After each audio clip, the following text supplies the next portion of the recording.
દક્ષિણ ગુજરાત નર્મદા જિલ્લાના અનેક ગામોમાં પ્રભુ ઈસુ ખ્રિસ્તીના અનુયાયીઓ દ્વારા તેના જન્મ જયંતિની ઉત્સાહભેર ઉજવણી કરવામાં આવી હતી।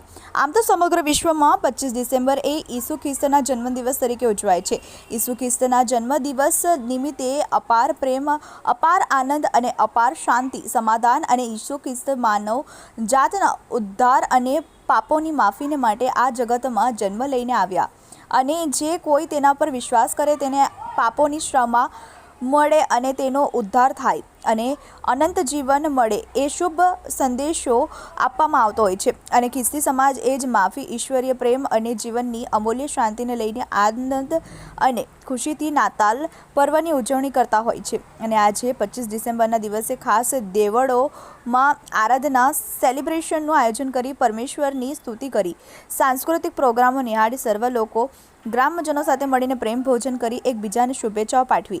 આમ 2023 25 ડિસેમ્બર ઈસુ ખ્રિસ્તની જન્મજયંતિ નર્મદા જિલ્લામાં રંગેચંગે ઉજવવામાં આવી હતી। પ્રકાશ વસાવા, TV 18 ન્યૂઝ, નર્મદા। સાહેબ, તમારું નામ? હું doctor Ashwin Vasava, social scientist. સાહેબ, ક્રિસમસ સંબંધી તમે શું કહેવા માગો છો? ખાસ કરીને દેશ અને દુનિયામાં આજે નાતાલનો પર્વ ઉજવી રહ્યા છે અને તહેવાર રૂપે આખી દુનિયા આ નાતાલ પર્વ ઉજવી રહ્યા છે। તો તમામ દુનિયાના જે લોકો છે એમને શુભકામના પાઠવીએ છીએ। પોતે આનંદિત જીવન જીવે અને આખી દુનિયા શાંતિમય જીવન જીવે અને વિશ્વ શાંતિના માર્ગે જાય, એ હેતુ આ સંદેશો પાઠવા માંગુ છું। ખાસ કરીને આજે જે અમે શેરવાઈ ગામમાં આજે નાતાલનો પર્વ ઉજવી રહ્યા હતા, ત્યાં અમારા જે તમામ અલગ અલગ ગામડાઓમાંથી ભાઈઓ બહેનો પધાર્યા હતા અને આનંદથી આજે નાતાલનો પર્વ ઉજવી રહ્યા છે।